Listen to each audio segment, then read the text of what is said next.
India and Japan being major maritime nations, decarbonizing their shipping and port infrastructure through the transition to cleaner fuels and cutting carbon emissions, particularly greenhouse gases, have become critical. The maritime trading ecosystem, built around ships, ports, freight vehicles, industries, production houses, and humans, are embracing Industry 4.0 technologies to maximize efficiency. So, in this context, a discussion to explore the role and partnership of India and Japan can help develop innovative technologies to improve the proficiency of different sectors of the maritime ecosystem. The chair of the session is Dr. R.P. Pradhan. He is a distinguished fellow of CPPR and associate professor at the Department of Humanities and Social Sciences, BITS Pilani, Birla Goa campus. I welcome Dr. R.P. Pradhan. Now I would like to welcome the eminent panelist of the session to the dais. Daisuke Kawai-san, he is a senior research fellow at Japanese Institute of International Affairs, Japan. Mr. Prasoon Agrawal, he is international business partner, SELC Co. Limited. And Dr. A.D. Jnanagurunathan, assistant professor, School of Global Affairs, Dr. B.R. Ambedkar University. So with that, I would like to hand over the proceedings to Dr. Pradhan. Kindly take over. Thank you, CPPR, for this wonderful opportunity, wonderful dialogue.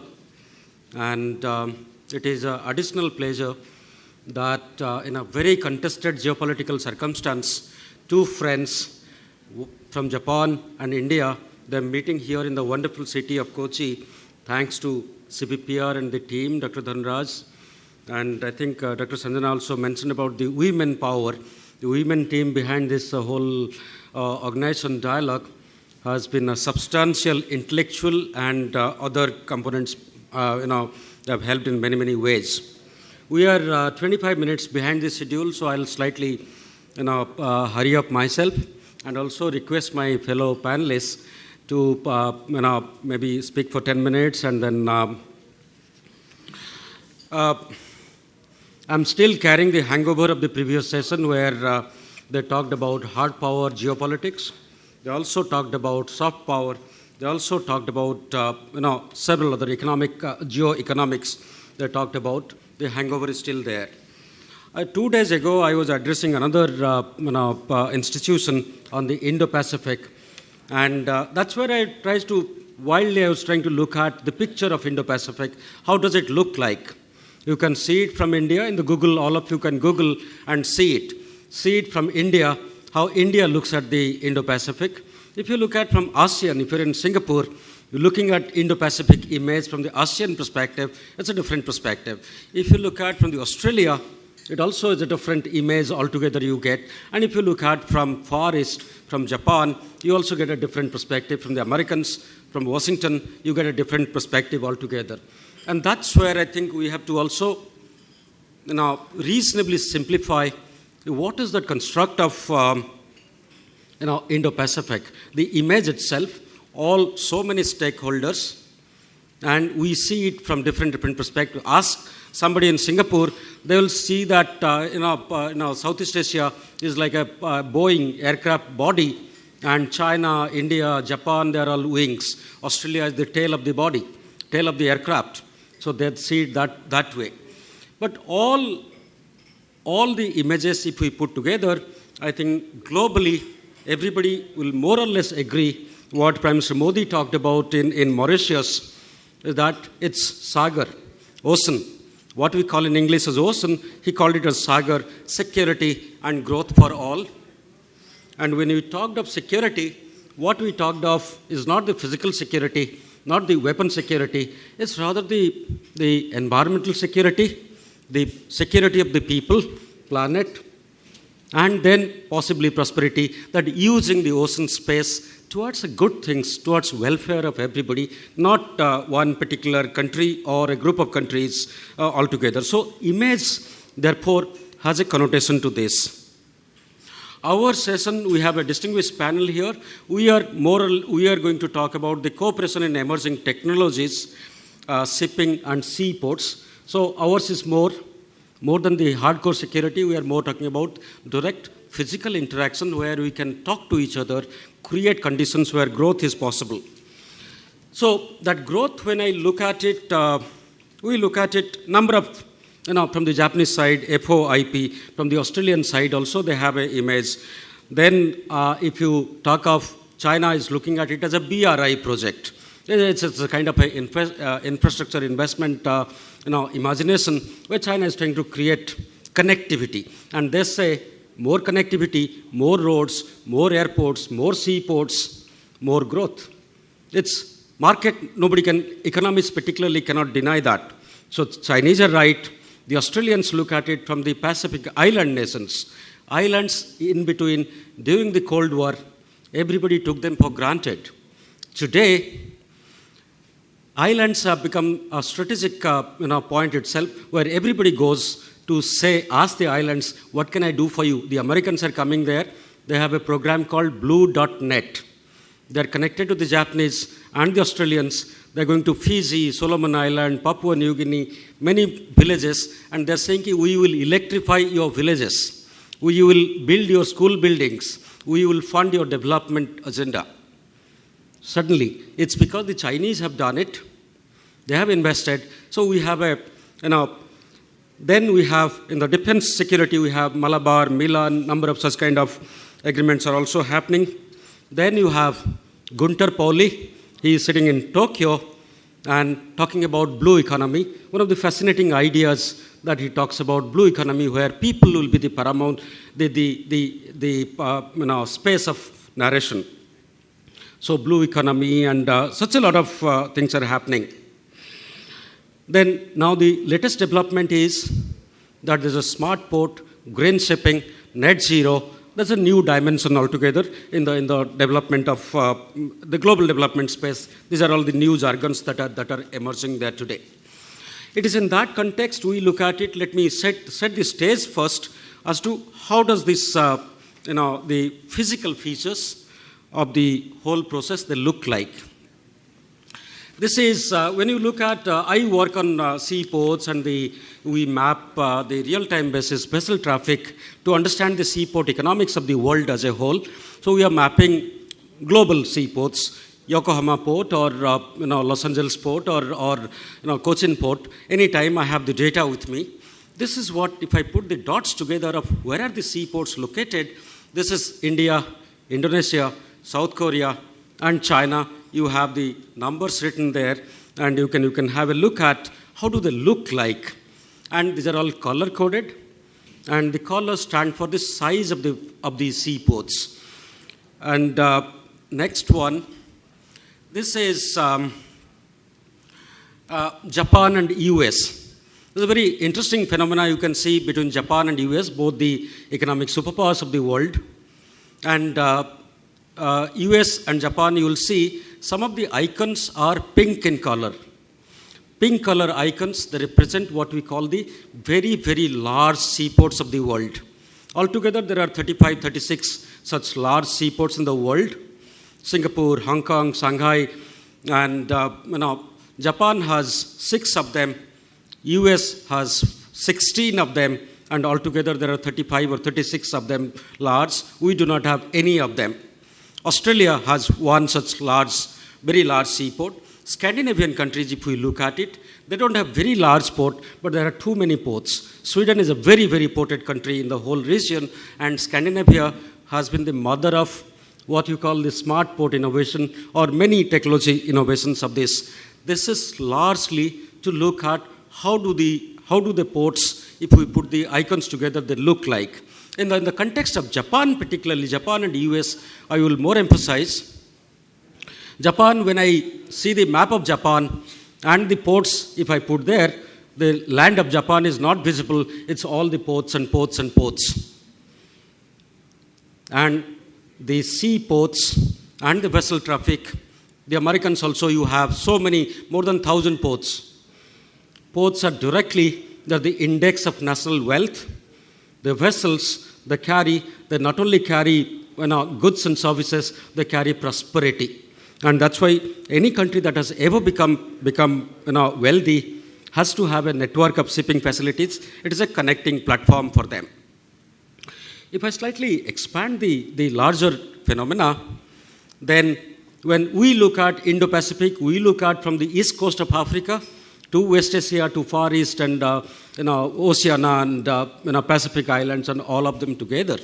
So if you look at it, it gives me a picture of how the economists, the geographer, the seaport managers of the world can come together, be it from Japan, be it from India, come together to look at and create structural planning process for the seaports of their region, how they can collaborate.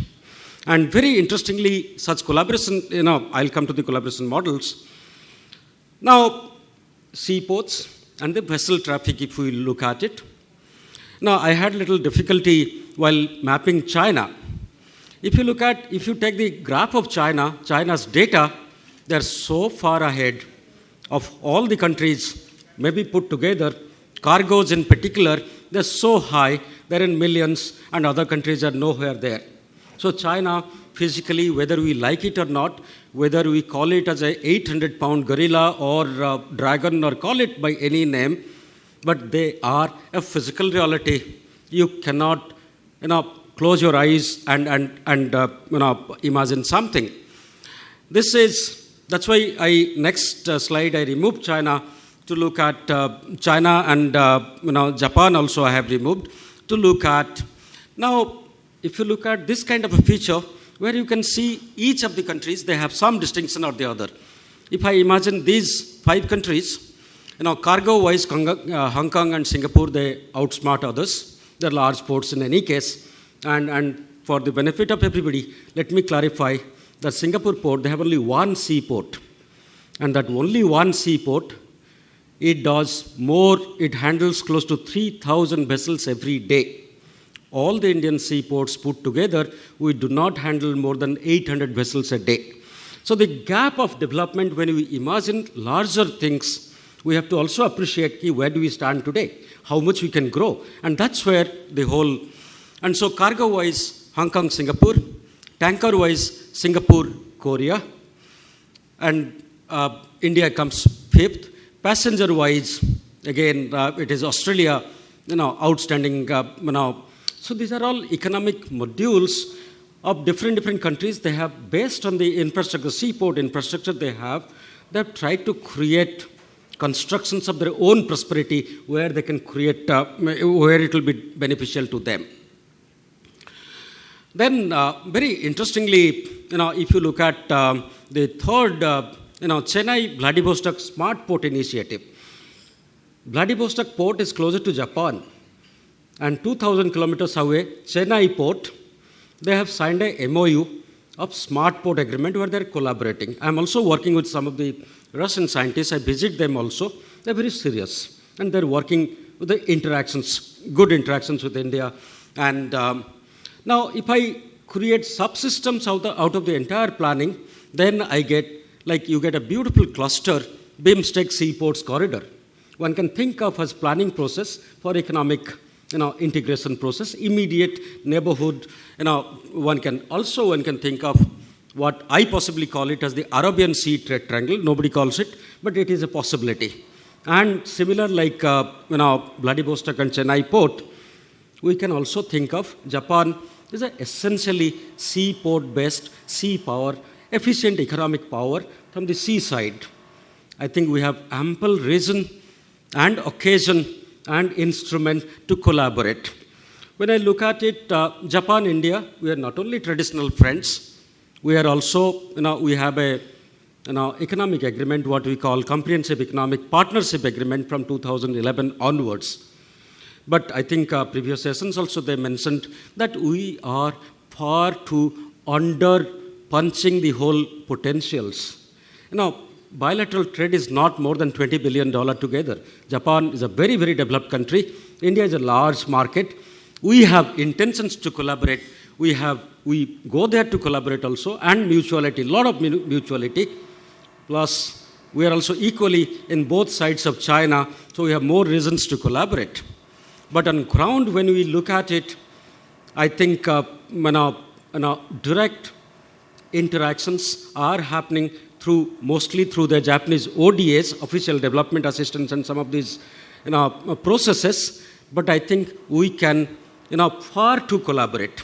And more so particularly, the occasion is coming where, we are going to what we call the Clyde Bank Agreement, where the seaports of the world will be more smart ports.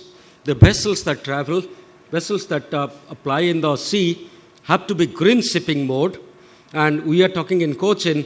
Cochin Shipyard has the distinction that in India, I think Cochin Shipyard is the only shipyard where they are rolling out, very soon they're rolling out hydrogen-powered electric vessel in an indigenous mode. Completely indigenous mode they're rolling out. So Cochin stands out to be a case model where we can Cochin to Kobe or many of the Japanese cities. Japan has the number of seaports. They have the technological advantage. We have the political will. We have great friendship. So we have to only expand or translate the whole intentions into this. Now, the scope of the market, if I look at it, smart port for that matter, if any of you are in the port sector, you Google, you want to make your port smart, there are n number of technology selling companies. They'll come and tell you that I can convert it into a smart port, pay me so much money. And that's where I think, be it smart port, green shipping, Cochin Shipyard to some of the seaports in Japan, and particularly green energy. The market size is very, very high.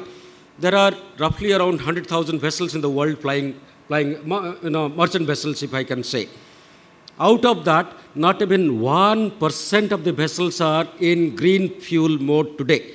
That means vessels are so large, so expensive, and all of them, 99% of the global vessels have to be in the green shipping mode. That means energy sector integration, vessels, integration, n number of integrations are possible. So by and large, what I created is that a kind of a base level structural profile I just provided, and then we will carry on with my fellow panelists, and then we will look at the interactions that flow out of it. Thank you very much. Gentlemen, good afternoon. My name is Daisuke Kawai. So first of all, I would like to thank the CPPR for inviting me to Kochi. Wonderful place with a great distinguished panelist. And I would like to also pay tribute to the Consulate General in Chennai and Mr. Miyata for their support. Today, I will discuss the importance of maritime domain awareness, or MDA, with artificial intelligence in the context of the growing maritime cooperation between India and Japan. As Professor Roy touched upon maritime affairs in the previous session, but I will cover more emerging technology field as the session name stands for. As two nations with vast coastlines and island territories, both countries share a strong interest in ensuring maritime security in the Indian Ocean and the Indo-Pacific. India and Japan have successfully completed the 70 years of formal, productive, and fruitful bilateral relations. And their maritime focus on each other will only grow stronger. The new Japanese Prime Minister, Kishida Fumio, has committed to investing over 5 trillion Japanese yen, which is equivalent to 42 billion US dollars, enabling the country's rise toward the becoming for the 5 trillion economy. So Japan is an indispensable maritime naval partner for India, and vice versa, especially in the vast maritime domain of the Indian Ocean and the Indo-Pacific. The two countries engage in regular maritime cooperation through several institutionalized bilateral forums, such as annual 2+2 Foreign and Defense Ministers Dialogue and the Maritime Affairs Dialogue, Defense Policy Dialogue, and the India-Japan Annual Summit. They participate in various maritime naval events, including the Milan Congregation of Indo-Pacific Initiative, the Japan-India Maritime Exercises, and the India-Ocean-linked bilateral exercises. These events aim to improve understanding, enhance interoperability, and ensure maritime domain awareness, while also focusing on specialized training and sharing best practices in naval operations. One of the key aspects of their cooperation is the maritime domain awareness, as I said, which is crucial for maintaining maritime security and addressing the challenges in the region. Both countries are actively involved in multilateral forums dealing with maritime security, sea piracy, maritime terrorism, disaster relief, and naval cooperation. Furthermore, India and Japan have signed the Acquisition and Cross-Serving Agreement, ACSA, which has provided India access to Japan's naval base in Ambori, Djibouti, thus expanding its presence in the Western Indian Ocean region. In that sense, the artificial intelligence, AI, is an emerging technology area where we can work together to promote MDA cooperation. As Professor Narapato mentioned briefly in the first session today, on AI, Quad members, India and Japan, can offer benefits that Five Eyes members can't provide. Both are AI powerhouses, with India possessing a vast pool of skilled AI talent, and Japan having significant computing power. Combining these resources that would have a valuable contribution to the intelligence capabilities of well-funded US allies and its allies. Its pursuit of digital dominance, like-minded partners in the Indo-Pacific region. The Indo-Pacific region actually needs all the assistance they can receive.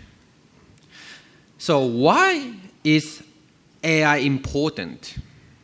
Enhancing intelligence assessment is an easy and tempting form of collaboration, but its effects are short-lived, limited. If Quad members can jointly develop and share new AI tools and business management processes, they will build long-lasting capabilities with a far-reaching impact. At the very least, each member's intelligence system will be better prepared for strategic competition with China.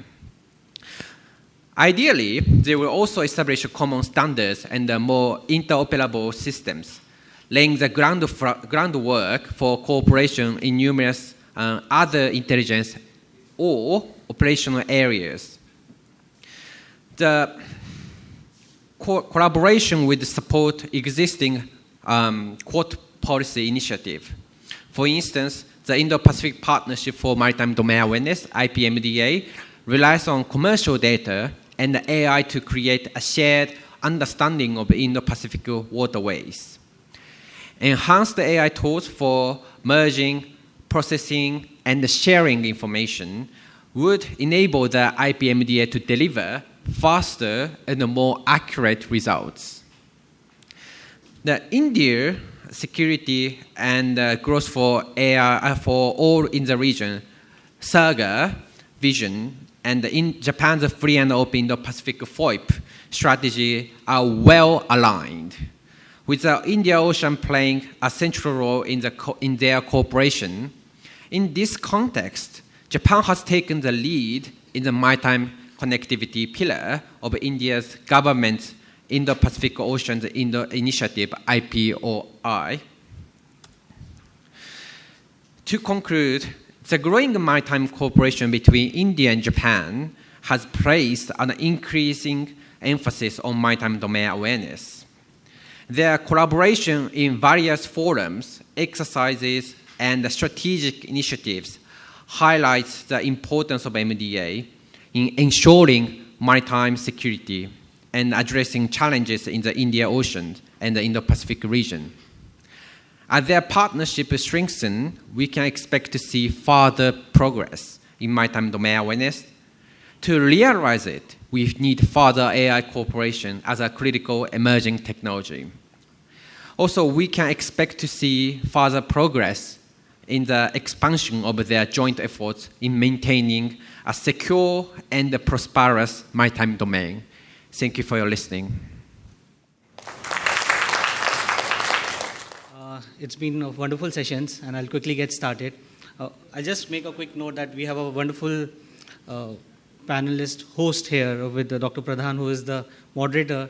We have had 2 G-Meet meetings, just to prepare for the sessions. We wanted to make sure what is the content of each of us, and so that we are very specific to what we are doing. Okay, so I'm working in the field of science and technology. My connection with Japan started in 2008 when I was invited by the Ministry of Environment, Japan, by IGES, Institute for Global Environmental Strategies there in Hayama, Jushi. And since then, I've had a close connection with Japan on various multiple things. Specifically, there have been 2 things on sustainability and smartness where I've been closely involved with Japan. Under sustainability, we did a massive biofuels project in the state of Uttarakhand. And it was because of that I got an opportunity to go to Japan and do research on India, China, Indonesia, and Japan way back in 2008. And more recently, I was the project director with Agra Smart City Limited. And also, I could advise 14 smart city plans in India under the Smart Cities mission. So it was more on the digitalization side. And then I went to Japan in 2018. We relocated as a family. And I pursued my higher education there. The reason was Japan had made a big impact on me professionally. It was now about what is it that we as a family could give back to Japan. There is a lot of gratitude which we have because once you start living in Japan, there is much more of people-to-people connect, which we experience there, which we don't see when we are here from India. So, as an expert, I could learn more about the Japanese digitalization strategy. And specifically for the audience today, I would like to introduce a concept which is called Society 5.0. It's called Society Go10 in Japan. Before that, because we as entrepreneurs went to Japan, we could also encourage entrepreneurship in Japan. There were students from various different countries, and we could come together and be involved in entrepreneurship. And I also saw that once we share our inputs to younger students in Japan, there is a more tendency for Japanese students to take up entrepreneurship as well. So that was a learning. Another thing it has been touched upon in the sessions here is that Japan looks at India as a partner when they want to go to Africa. I was invited to one of the events at TICAD in 2019, which was hosted by JICA, for Japan and India together for Africa. So there are a lot of possibilities for both of our countries also when we are exploring Africa together. Okay, I'll try to play a video on Society 5.0.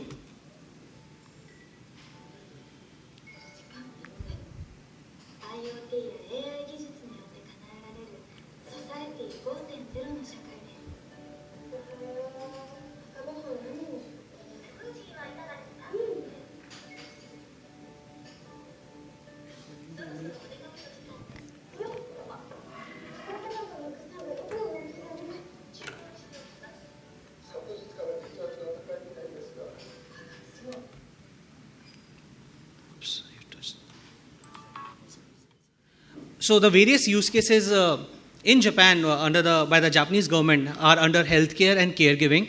We all know there is an aging population in Japan. The statistics says that 1 in 4 are above 65-year-olds today in Japan. And that figure is going to change dramatically. By 2030, 1 in 3 person is going to be above 65 years old, right? So in Society 5.0, we are talking about creating solutions which are human-centric. We assume that Industry 4.0 will take up the solutions. And how do we go beyond to create solutions from a human perspective? So most of the Japanese companies right now are also working in creating solutions under the mobility domain. under energy domain, under disaster prevention in terms of drones, etc., food, food security, agriculture, and manufacturing. So I think this is something which fascinates me a lot, and I'm working with various Japanese companies in creating these use cases and how India can collaborate with Japan for the future.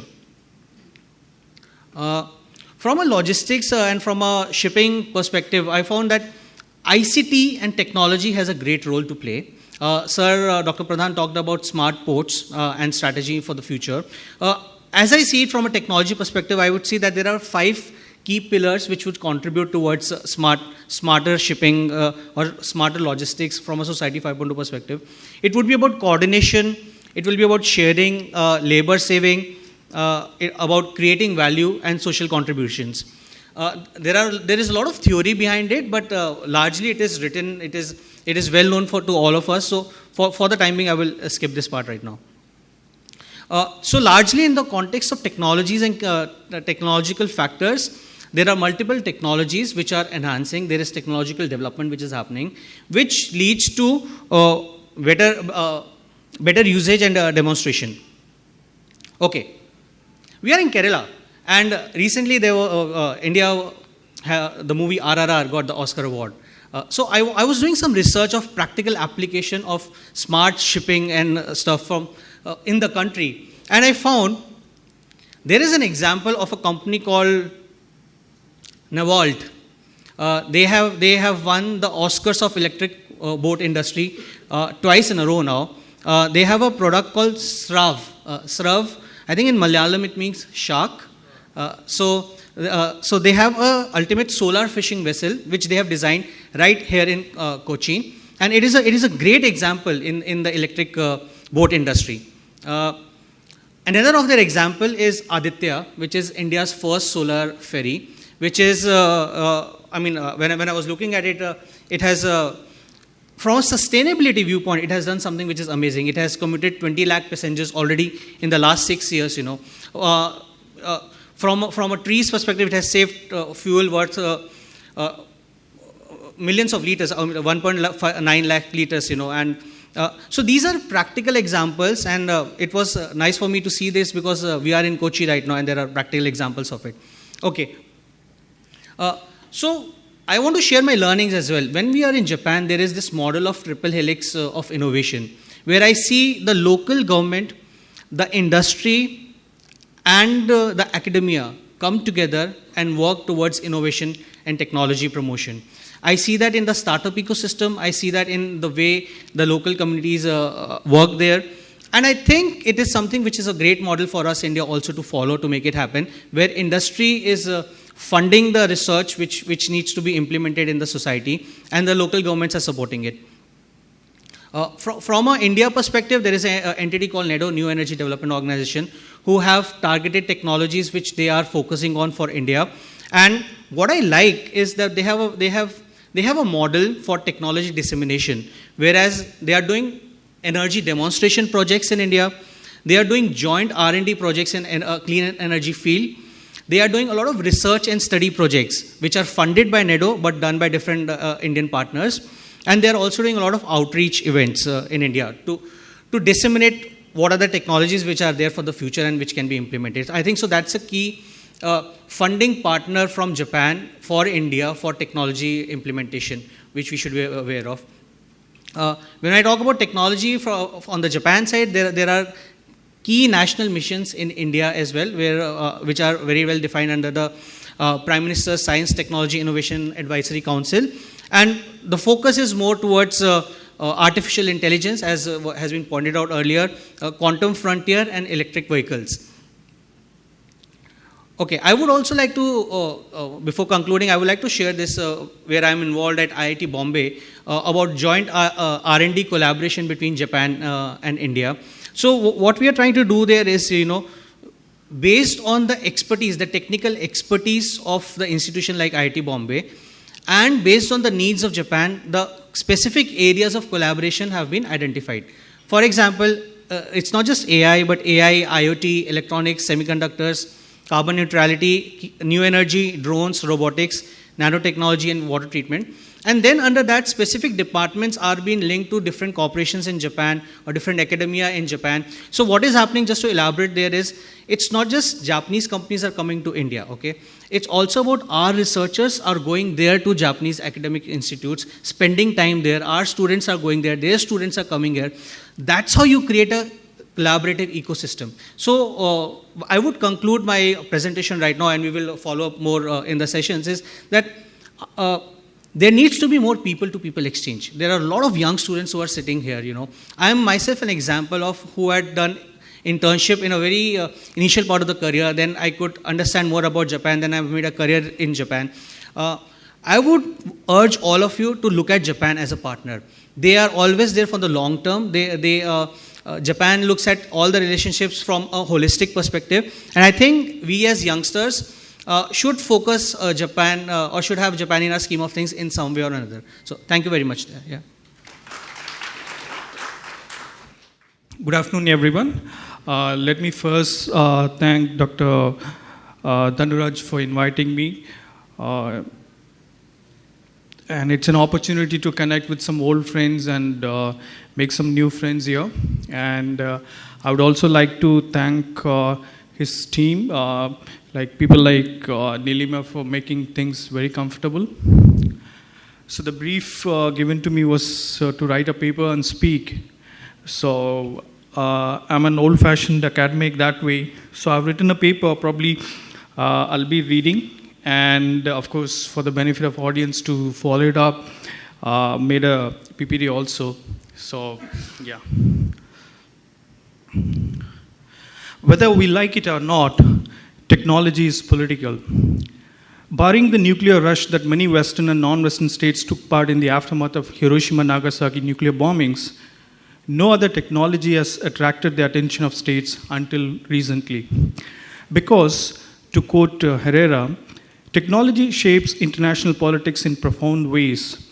It molds political authorities and their communities by affecting their efficiency, their domestic and international reach, their power capacities, and their wealth. It shapes the international system by altering its scope, density, and rate and nature of expansion. If technology is so crucial for the survival, sustenance, and dominance, why do some states are willing to cooperate with certain states and share technologies? One of the reasons that impels states to seek new technologies, especially strategic technologies, is to address the geopolitical compulsions. Often, the sharing of strategic technologies, particularly cutting-edge technologies, is determined by geopolitical cost-benefit analysis. At present, India and Japan, both with great power aspirations, are negotiating with a security predicament emanating from China's resurgence. As part of the growing strategic partnership to address the common threat, they're working towards sharing and developing emerging technologies.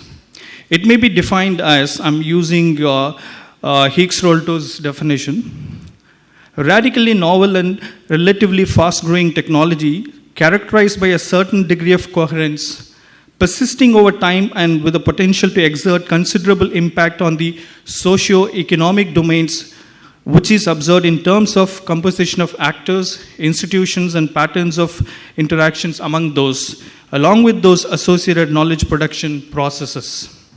This affords us the opportunity to analyze to what extent the technology cooperation is determined by strategic compulsions and build a case for semiconductor cooperation. Semiconductor is also a strategic technology, which is basically technologies that have high fixed costs but significant civilian applications. Semiconductor forms the bedrock of emerging technologies such as artificial intelligence and Internet of Things, which are crucial for building smart shipping and seaport and vitalize the maritime ecosystem. The state of India's technology cooperation with Japan largely mirrors the trajectory of their bilateral relation, which in turn has been a function of global strategic situation. The post-World War II bonhomie between India and Japan had failed to take off once the Cold War set in. India chose a non-aligned position cohorting with the global South, while Japan aligned with the US-led West. The post-Cold War optimism that emanated from the West provided the much-needed kinetics for India-Japan interactions. While India was looking to expand in the East, Japan was moving towards the South. Despite the brief interruption caused by India's testing of its nuclear devices in 1998, the relationship gathered momentum following Prime Minister Modi's visit to India in 2000 and the establishment of global partnership between India and Japan, and the relationship got elevated to global strategic partnership in 2006. The emergence of China as a formidable economic and military power, and China's action following the boat incident involving the Chinese trawler and Japanese Coast Guard boat in 2010, and the subsequent banning of rare earth materials to Japan, created a security dilemma for Japan.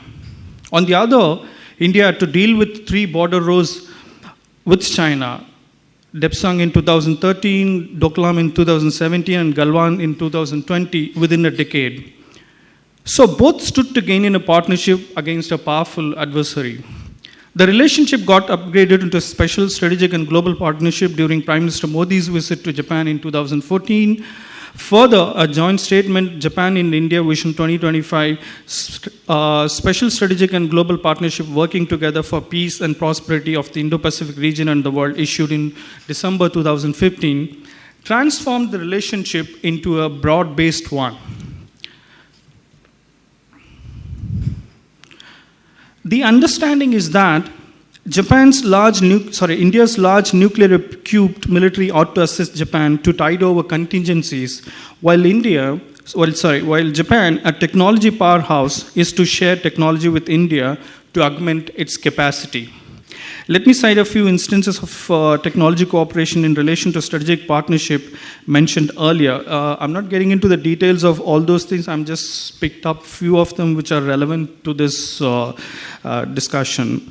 Although Japan's Space Exploration Agency, JAXA, and ISRO collaboration dates back to 1960 with the establishment of Tumba Equatorial Rocket Station at Tumba, Trivandrum, they signed a memorandum of understanding to pursue future cooperative activities in the use and exploration of outer space exclusively for peaceful purposes only in November 2016. Similarly, to cooperate in nuclear science and technology, the first committee meeting was held in New Delhi in September 1986, but the MOU between Indian Nuclear Society and Japan Atomic Energy Society was signed in September 2013 to promote peaceful uses of nuclear science and technology.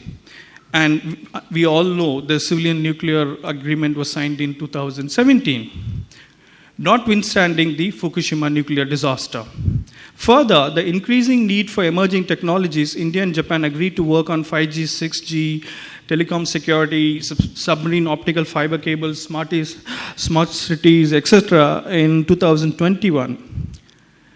The above mentioned timelines, both the strategic as well as subsequent technology cooperation agreements, exhibit a positive correlation between Japan's increasing security insecurities and its willingness to share technologies, including strategic or what we call prestige technologies like nuclear and space, with India. Japan's ascent in the semiconductor supply chain in the 1970s and scaling in the peak 1980s to a great extent was the result of US strategic calculations. In the second phase of the Cold War, apart from commercial consideration, the US decided to offshore its production of semiconductor materials and microelectronics to allied states like Japan, apart from its NATO partners, so as to maintain the supplies of the US military station in the region, and also to ensure the presence of the allies in its camp. But allegations of unfair trade practices and dumping by the American high-tech industry against Japan paved the way for 1986 US-Japan semiconductor agreement, which brought Japan's semiconductor industry to the downhill. I use the word specifically allegation because most of the complaints that the American industry made against Japanese companies, they were all found to be bogus. So it was largely the inability of the American companies to compete with the Japanese companies at the end. On the other hand, India's semiconductor journey started with the inauguration of Semiconductor Complex Limited in Mohali 1983 to design and fabricate semiconductor with a license from American Microsystems Incorporation. Although the stated objective was civilian, the effort was largely to overcome technology denial regimes and assist its strategic program.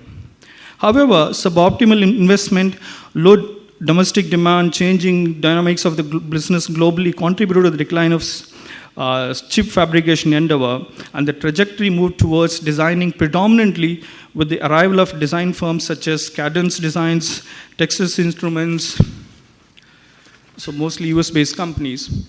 Fortunately, globalization has opened up new possibilities for Indian software industry, and it was able to carve a niche for itself by producing world-class talents, especially in chip designing.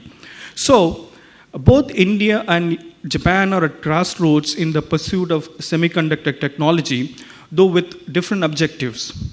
Japan to regain its lost dominance, and India, having squandered its early advantage, is trying to gain a foothold in the global semiconductor supply chain. The US-China technology war, which underlies the strategic competition, offers a unique strategic opportunity for Japan and India to tie the relationship tightly and achieve common goals in security and in technology. As the global tech leader, the US has been taking steps to redirect semiconductor global supply chain and secure its interests while containing China's technological surge. Many states, including India and Japan, are committing enormous resources to incentivize and actively seeking collaboration from partners and allies to benefit from this fluid global situation. While Japan is getting substantial assistance from the US and Taiwanese firms like IBM and TSMC to engage in joint research and design and establish leading-edge chip foundries to produce 2 nanometer chips in 2025, India has so far only managed to attract Foxconn, which is not exactly a chip maker, and Singapore-based IGSS Ventures, an investment firm from abroad. Despite the increased traffic among the leadership and meeting of the militaries, hardly any Japanese company or investor has shown interest in the semiconductor space so far. It is well understood that by both policymakers and investors that India has a number of challenges to overcome in order to become a cog in the semiconductor supply chain. Neither the Ministry of Foreign Affairs of Japan has an India school like the China school to lobby for India's case in Japan, and nor the late Prime Minister Shinzo Abe. On the other hand, you have Prime Minister Modi himself champions closer ties with Japan. But this is not to suggest that there's no progress in India-Japan cooperation in semiconductors. For example, recently Vedanta Group has signed, Vedanta is partnering with Foxconn for information, with 30 Japanese technology companies to develop an Indian semiconductor and glass or display manufacturing ecosystem. And earlier, Tata Motors and the Japanese chip maker Renesas Electronic Group have formed a strategic partnership to design, develop, and make semiconductor solutions, an attempt to form a non-exclusive partnership on emerging automotive technologies such as advanced driver assistance systems as well as wireless network solutions including 5G. However, they are mere articulations, comparatively languid in the state, which leaves enormous scope for Japanese enterprise. The Japanese ought to take a closer look at these, as there are many positives in India for them to account and revise their investment strategies. There's some sort of growing consensus in India to make a breakthrough in the semiconductor sector, given the enormity of global situation. The government of India is committed to high-end manufacturing. Apart from offering huge financial incentives, it is trying to create a conducive ecosystem, unlike in the past. Indian software engineers design about 20% of the semiconductors, though mostly they work for foreign companies who own the intellectual property. In effect, a large pool of world-class talent is available for the Japanese design firms to harvest and set the shops here. Further, although India initially was targeting cutting-edge chip projects, it has now adjusted incentives for producers of trailing edge semiconductors to match. Therefore, there's less pressure to share cutting edge technologies, though India would like to acquire them eventually. Moreover, Japanese firms can monetize their trailing edge technologies, which would anyway be old and generations behind, and compensate for the loss of Chinese market to a certain extent. Now, there seems to be some apprehension that such a collaboration may be complicated by India's position on the Ukraine crisis. India's pragmatic neutrality, in part driven by the belief that taking sides betray Cold War mentality, has resonated well with the global South. But it has created an uneasy tension with the US, a major strategic partner for India and Japan. Conversely, Japan has largely followed the footsteps of alliance partner, the US. The only exception is that Japan continues to keep its investment in the Sakhalin oil fields so as to protect its energy security. However, if you allow me to stretch, serious Indian commitment to address Japanese geopolitical predicaments is possible if Japan provides what India struggles to obtain from others. One can cite India's strong strategic ties to Russia and France to some extent as a result of their willingness to share advanced technologies. It will be a complicated geopolitical game that would require nuanced positioning and deft diplomacy, both at bilateral and multilateral settings, to overcome any such glitch. And it would be a win-win deal for India and Japan. As major maritime nations for India and Japan, it is not only important for them to increase the trade, but it is also imperative to improve the capabilities of partners to optimize the relationship. It requires maximizing the efficiency of maritime trade ecosystem, which involves extensive use of autonomous platforms and equipment. Further, rapid exchanges of data is essential for efficient transportation of goods. All these are feasible if Japan can be an enabler in India's semiconductor pursuit. Thank you. I think the whole day has been intellectually very, very heavy. And we tried to be a little more practical. And particularly, when we talk of India, Japan, we have reasons to be far more, close to each other. I come from Goa, and next to my campus there is it's a beach front, and there's a place called Japanese Garden.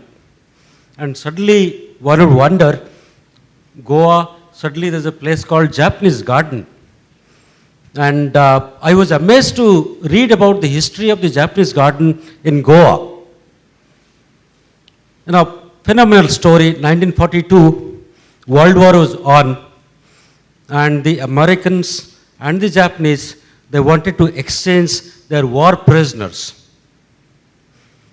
Portugal was a neutral country, so they chose Goa to be the location where prisoners, Japanese prisoners from US and the American prisoners from Japan could be brought to a neutral country, neutral place, and exchanged. Fascinating.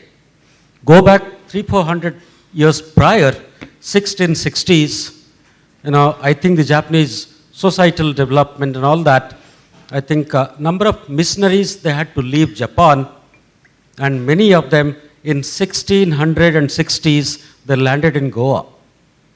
That was one of the missionary location, and that's where they came to many places, including Sri Lanka, and finally landed in Goa also. Japan has a very positive image in India, and we in India, we have a fantastic image, emotional connect with Japan. The political will is also very, very strong, but the potentials that are available, both sides, I think far too underutilized. When I look at the neighborhood China, we complain about it. China and the Americans are best of the friends today. They're looking at each other at various friendly ways. In spite of that kind of a challenge, stress between Washington and Beijing, the Los Angeles port and the Los Angeles city and Shanghai port and Shanghai city, they have come into a port-city collaboration, smart port and smart city collaboration. in spite of this geopolitical turbulence, two conflicting parties are so close to each other in direct material collaboration, so that conflicts, yes, they can always be negotiated. Let us collaborate wherever it is possible, and that's where I would greatly thank all my panelists for providing direct solution. Dr. Prashun, I think it was amazing. Direct we can talk to, and Dr. Kowai, he's been looking at it from the multiple forums of collaborations, and Dr. Gurunathan, direct tech collaborations, tech sharing, where each of us we can look at each other. How do we progress together? And with that, we wanted to open the forum for the interactions. Let us hear from the. Thank you, sir. My question is to Kawai-san. Thank you very much for the presentation. It's very interesting, artificial intelligence and maritime domain awareness. India is like talking about this, it's a major problem, maritime anomaly detection, like maritime anomaly detection. Maritime anomaly detection, it's been a challenge. I think that's what you're talking about, where artificial intelligence can really help in. Can you please explain on that further, how it can be really used, not just from where the IMAX Center in New Delhi.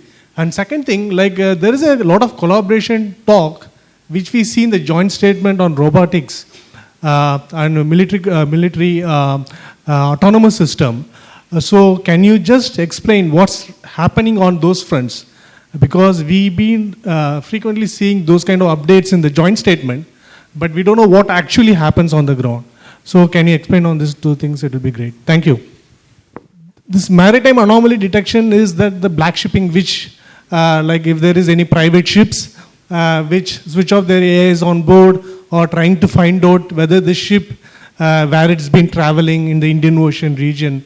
So artificial intelligence can really bring in the kind of help in order to bring a now the picture is very cluttered actually, because there is a huge number of shipping traffic happening in this place. So artificial intelligence can reduce that burden and give a kind of clear cut in terms of identifying the ship which roaming without any purpose, figuring not a threat but actually kind of anomaly. It means bit dangerous, not dangerous, but the purpose is unknown. So artificial intelligence can really play a role in that. But I thought when you mentioned that, is that anything which actually happening between India and Japan on those front? Even though your question is to Kawai-san, I can probably elaborate on the AI front. Firstly, by the JBIC, there was a JBIC survey last year by JBIC, and India is ranked the #1 promising country by a lot of Japanese respondents. Specifically on AI, there are specific domains under AI, like natural language processing or like robotics, for example. A lot of Japanese companies are now having their R&D centers in India. For example, Sony opened additional R&D center in 2020 in the middle of the pandemic in Mumbai, apart from the one in Bangalore. You would see, and now what is happening is there is a lot more collaboration on AI between Japanese companies, the traditional US companies, for example, Microsoft Research, and the Indian companies. So from an industry point of view, there is much more collaboration on the research side which is happening in different AI domains.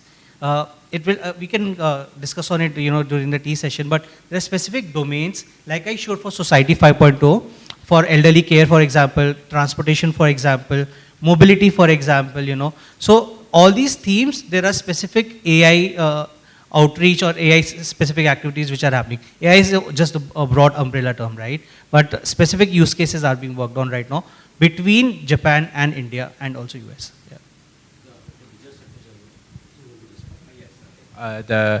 In addition to the Prashan's answer, comments, the Japanese government see the development of emerging technologies as one of the part of economic security, which the Japanese government just recently passed its bills. And the government also thinks about the establishment of the new think tank for emerging technologies, which is modeling the kind of DARPA in the United States. So in that sense, the Japan usually cooperate with India in the field of economic security, mentioning regarding the AI as well. So as a person mentioned in the business sectors, so for government sectors, I think that's the collaboration between the Japan and India, the things. And regarding the second questions, the robotics, so I think you may infer your questions, I mean, in line with lethal autonomous weapon systems, the so-called laws. And the Japanese position is obvious. So Japan is not a good position towards laws, but India is different from the Japanese position as well. So in that context, when looking at the commercial side, there is a huge potential between the cooperation between Japan and India. But in the military side, it's really difficult to, push forward its robotics corporations. Thank you. Dr. Vijay. Yeah. Thank you. The title is very engaging, Emerging Technologies, Shipping and Seaports, and I'm only tempted to take you to the polar regions. Arctic is melting, and Japanese are investing in ice-class vessels. India has significant interest as far as shipping in the Arctic is concerned. There's for raw materials or other thing, and of course, the very attraction is a short route, but that is still debatable. I mean, where does this panel see an opportunity for India and Japan to work on polar sciences? That's what our significant investment has been, but also in terms of connectivity, shipping and seaports. Dr. Vijay Sakuja, I think I must specially thank you. I am directly dealing with the whole subject, and from the Russian side, I am part of their Arctic forum discussions. Every month we discuss with them as to what is happening or what all can happen. In particular, I wanted to bring it also in my presentation, but given the limitations of time, I had to slightly delink it. Thing is that is a very, very interesting dynamic that is happening. That's what is future, that's what is technology all about. That when we are talking about Chennai port to Vladivostok, the connectivity MOUs, smart port MOU, I'm looking at Japan on the way. And from there, what we see, the Americans in South China Sea, the Chinese are also looking at the Bering Strait and Northern Sea route or the Arctic route to do the same kind of retaliation in Alaska to the Americans. So it's a complete circle that is happening, and that's the emerging dynamics that is happening. The Russians on the other side, they are looking at 60% of the Arctic border, they are sharing it, and they are looking at the western gate of Arctic, Murmansk port to Vladivostok. The cargo traffic in that area has already increased by, I think, 33%. I have some around nearly a dozen ports are already operational. Now, from India side, when we look at it, I'm looking at it from Chennai to Vladivostok via Japan, and NSR, if at all, becomes a viable project, round the year viable project. Then we are coming out with international north-south corridor that is connecting us from Mumbai port to St. Petersburg. It will be a complete dynamic circular maritime transport corridor. That is what is happening. But that is also subject to dependent on the Arctic weather. It is not a predictable weather. Sometimes it is melting. Sometimes there is a oversnowing also. So the Russians are working on variety of levels to look at what is the prospect going to be. Ukraine war created some amount of stoppage in the whole process. I think the other Arctic Forum Council members are slightly trying to dissociate with the Russians. Russians are trying to do it independently. So that is an interruption on the way. So I think it's a fantastic opportunity. Government of India must look at it very, very carefully. I think the Japanese government, you will be on the highway, international circular transport highway. So you have more reasons, equal reasons to look at and explore the whole process. Sir, I would like to add a point here. when I was approached by CPPR to come and do a presentation on emerging technologies, and thanks to the chairman sir and his team, I thought, sir, decarbonization is a theme which is very, very particular. Both Japan and India have a very clear decarbonization strategy. I'll share an example. I'm involved with Tohoku University, where we are doing actual demonstrations of solar, PV plus EV systems. So PV from solar directly in the mobility space, for example. And it's being done in multiple cities across Japan, sir, and also in Shenzhen, in China, and in Indonesia. And now the researcher friend is we are looking at India as a possible option for demonstration, right? Sir, I see similar research projects happening in the shipping industry as well. From a decarbonization perspective, it is about more efficient technologies, it is about alternative fuels and usage, it is about fuel cells demonstration, about hydrogen demonstration. So it will take a long time, sir. Even for hydrogen as an economy, the projections are 2030. But certainly these collaborations can bring India and Japan together under the decarbonization theme, sir. I'll just quickly add one more point in this, that now future, Clyde Bank declaration, based on that, if at all things materialize the way they are imagining, then when Amazon buys its cargo, or many of the industries buying cargo, they would look for if your vessel is a green shipping mode transport, then only they will buy it. So whether we like it or not, we are getting into a smart state-of-the-art process where each of us, we have to be carbon conscious. And that's where I think a lot of things are happening, and I think we have far more reasons to collaborate with smart friends and technology friends. Sir, I'll go to one more question and come back to you. Oh. India is not a party to the Clyde Bank declaration. Japan is. So here again, the dichotomy comes in it, and also in terms of decarbonization, what you refer to, it's all under the framework of energy transitions. Thank you. My name is Madhu. I am from Kochi University, Department of Atmospheric Sciences. Actually, I am a climate scientist actually. So I worked in Nagoya University for 2 years, last 2017 to 19. When I came back from, I joined back to my university. Then I thought of having some programs at our university in collaboration with my professor, because as you know that the climate change is affected everywhere. Like it's like a cancer. I mean, the whole world is affected, and there are mitigations and adaptation techniques. So we do the atmospheric modeling for carbon emissions and things like that. I did it. So I thought of establishing a center at our university with the support of Japan. What way I can do that? If establish a center of research. Especially the last week we had a sewage fire at Brahmapuram. As you know that a lot of pollution, emission happened, and atmosphere.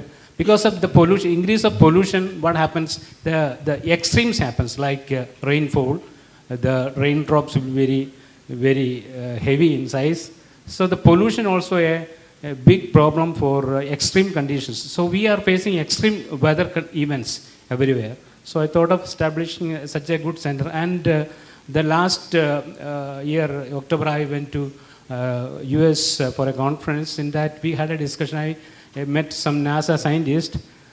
They have some ozone monitoring stations. They established, it's a big project, they established in several countries, but India is an ideal place to establish such a station, but we don't have any funding and things like that. I thought of, they told me that if you find some funding, then we can establish a station, of NASA station for is ozone sounding, to measure the ozone and how it impacts to the climate and those kind of things. So what way you can support us, I mean, collaborate to establish such a station in our university. It will help for students for exchange program in research. I've been to Jamstack also, I mean, you must be knowing, and in Nice also, I went there. So how we can scientifically collaborate. Thank you for sharing your experience, sir. I'll speak from experience. One of the things which is done, sir, is I talked about in my presentation about using design thinking and the triple helix of innovation. So in Japan, we see a lot of corporate-sponsored research or industry-sponsored research, right? And similarly, what happens, sir, is when scientists are looking to create their own laboratory and they're seeking financial assistance, the first thing they do is they create their proposal, right? A research proposal. And one of the things with Japan is that when you reach out to people who are experts in their field and you simply find their email ID and reach out to them, they're very responsive. And because you have been to Japan, you would have seen that there is a different level of engagement that they tend to do. So I would encourage you to explore those routes. Also, I had mentioned in my presentation about NEDO as one of the agencies who does that, who sponsors research. But more than NEDO, I think NEDO would only do a part research, or it might be a more lengthy process. Look at industry sponsorship, both on the India side and on the Japan side, and look at the corresponding partner from the technical field, which university you could collaborate with, and certainly there are more chances of funding, because we might not know this, but on the Japan side, they are looking at India for such opportunities.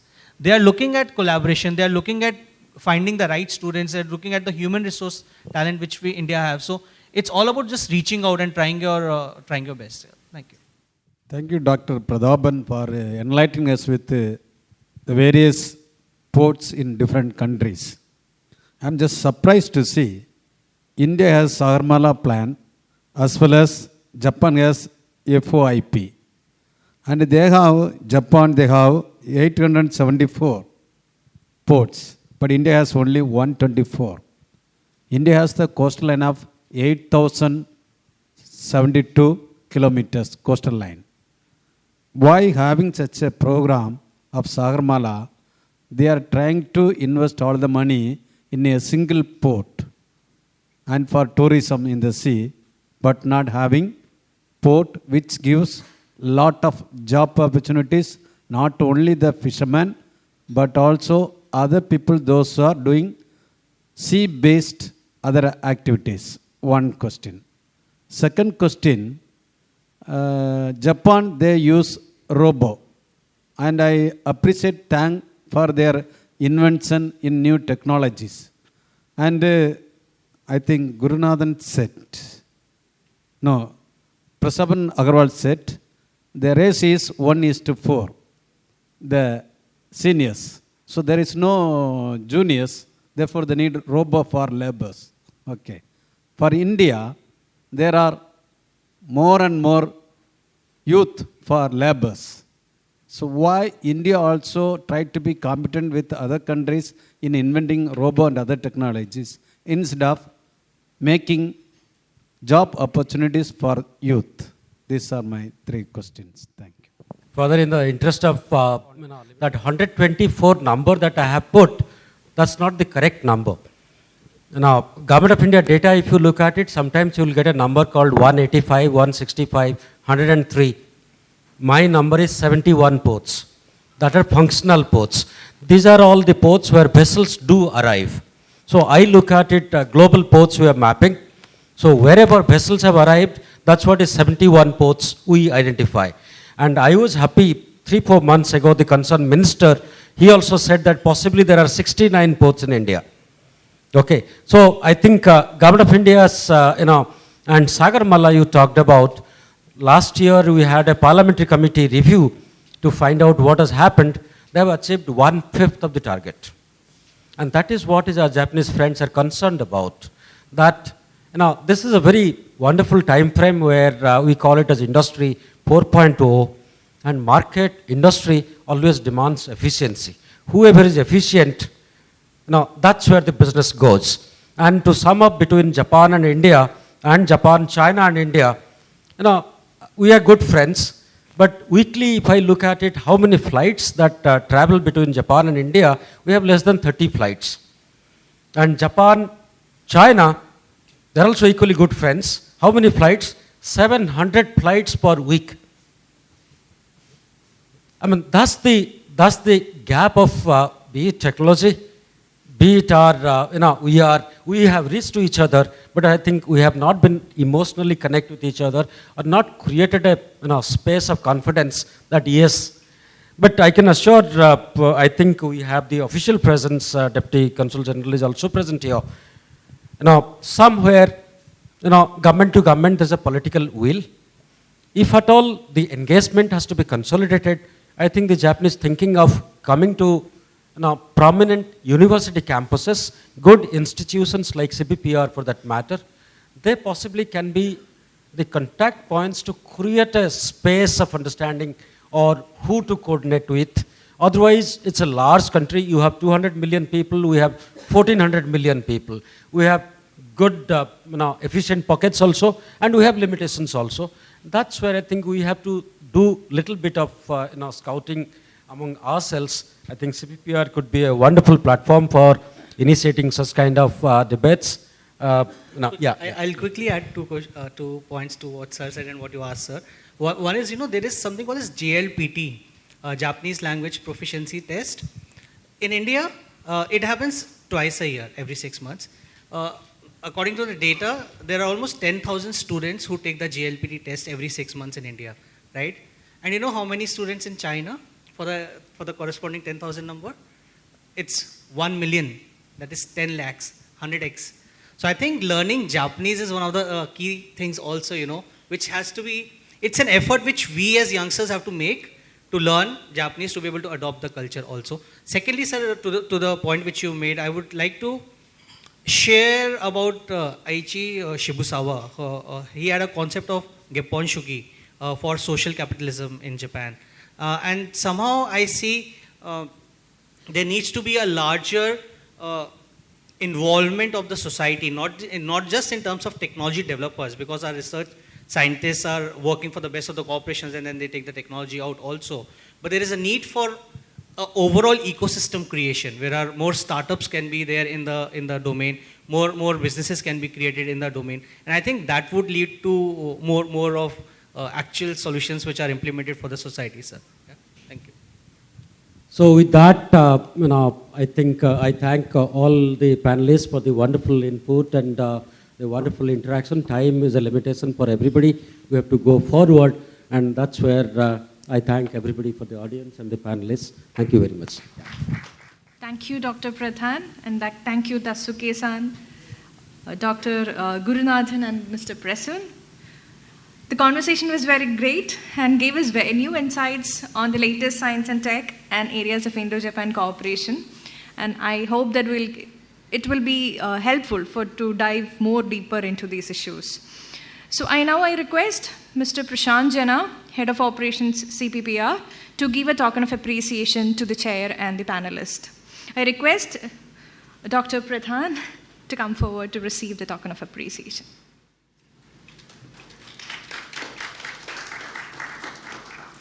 I request Dasuke Kawaisa.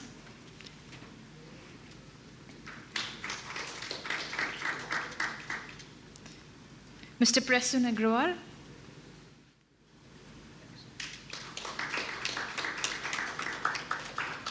Dr. A.D. Jnana Gurunathan.